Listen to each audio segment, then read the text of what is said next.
Hi, I'm Izzy, and this is Dizzy Quilts and Sews. If you are new to quilting and are really not sure what you must have in terms of tools, this is the video for you. I started making quilts probably 15 years ago now, and when I started, I had a sewing machine and a pair of scissors, and that was it. And I made a quilt, and it was an okay quilt.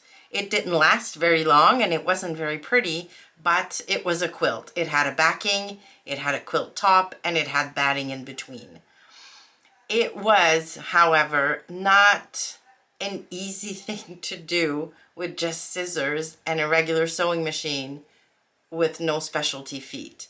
So in today's video, what I want to do is just talk about 5 tools that I feel every beginner quilter should have in their toolkit. It'll make things easier, it'll make things faster, and they'll make things more accurate for you and therefore more enjoyable. So, it risks sticking a little bit longer because you'll have the right tools for the job. All right, so let's get started with the 5 essential tools for a quilter. The first tool, or set of tools, I would say, and which is probably the most important one and the one that will save you the most time and allow for more accuracy, is a rotary cutter. You don't need any fancy ones. You don't need 50 different sizes. You just need one. This is a 45mm rotary cutter. It's good for any kind of cutting job. It's an Olfa. It's a good quality one. You can buy it on Amazon. And then just get yourself a mat. Again, you don't need a huge one, but I would get one that's big enough to allow you to cut yardage all at once without needing to fold and move. And yeah, so a rotary cutter that is 18 inches by 24 inches is perfect to get started. So that's the first tool. The second tool is you're going to need rulers to go with your rotary cutter. You can't just freehand it, not for quilting. I know for garment cutting you can. I suggest, and again, the market for quilting rulers is full of about 1 million different rulers you can buy. Specialty rulers, block rulers, my goodness, quilting rulers. You need 2 to get started. I would suggest a 6 by 24 inch ruler. This is an OmniGrid. You can buy this anywhere. I've had this one for years. It has a ton of scratches on it, but no nicks, and it still works really, really well. So a 6 by 24 inch ruler will allow you to cut yardage very, very easily.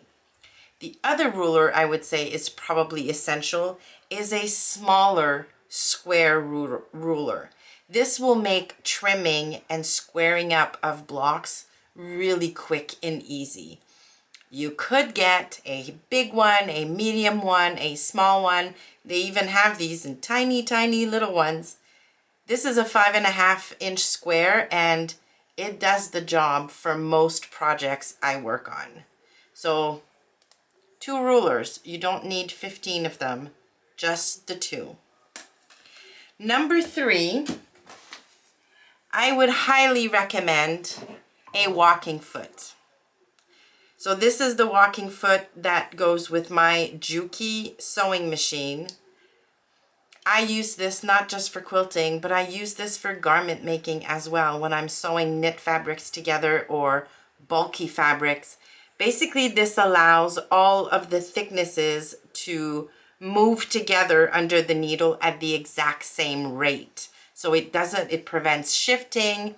When you go to quilt a quilt, it prevents puckering, and yeah, I think it's a must-have if you sew garments or quilt. So I would highly suggest investing in a walking foot for your sewing machine.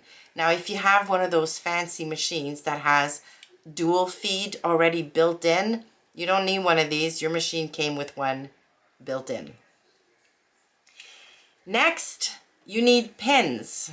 Now you could use any old pin, absolutely, as long as you have pins.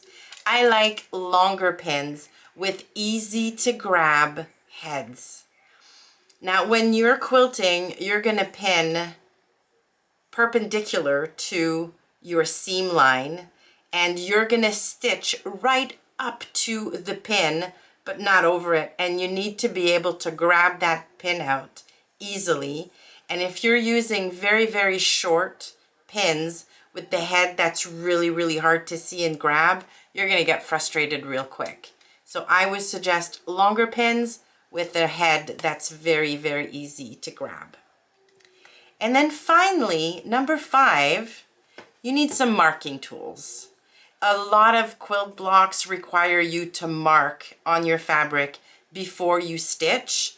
So you can use either a chalk pencil, you can use a hair marker, you can even use a pen or pencil. Most of the time, I would say 99.9% of the time, the marking you're doing is on the back of the fabric. You'll never see it. The only exception to this is when you want to mark your quilting lines. Those are going to be on top of your fabric, so don't use a pen for those. You can use friction pens, so those are the ones that disappear with heat.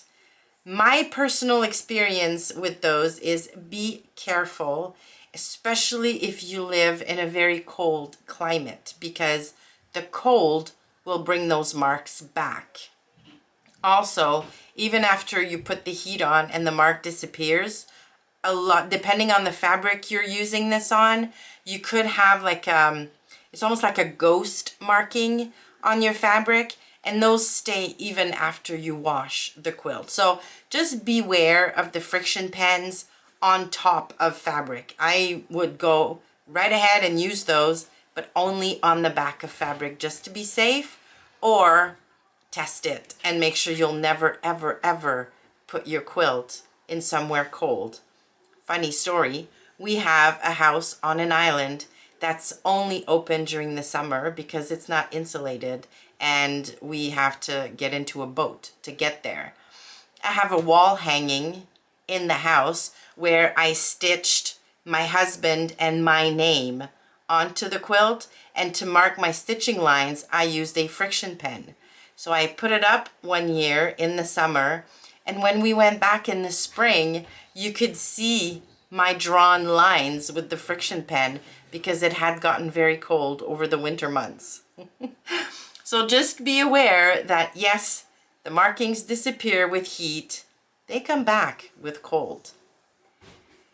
And that's it. Those are basically the only tools you absolutely need to make your first quilt. Well, you need a machine, obviously. Do you need a fancy machine? No, you don't. You can make a quilt on an entry-level machine. And you need thread.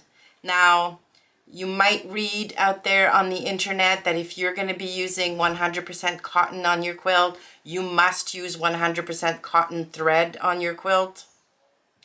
My experience is that's not really true. What you want to use is quality thread, because usually a quilt you're going to sleep under, you're going to have it on your lap, you're going to, wash it probably a few times. You want the thread to stay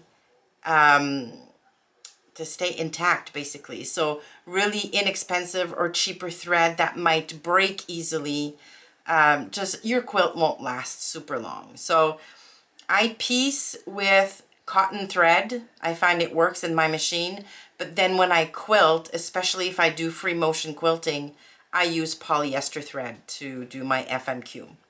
So thread, good quality thread, and a sewing machine, and then these 5 essentials, and you can be on your way to making your very first quilt.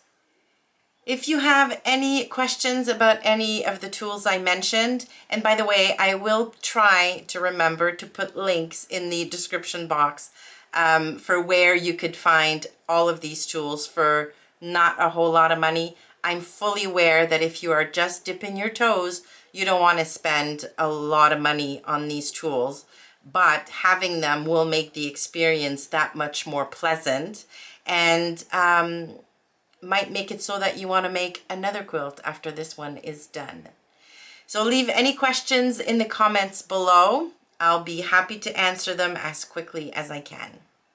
Thank you so much for watching today. Please give the video a like on your way out if you liked it, and consider subscribing to the channel. Thanks again, and I will see you soon.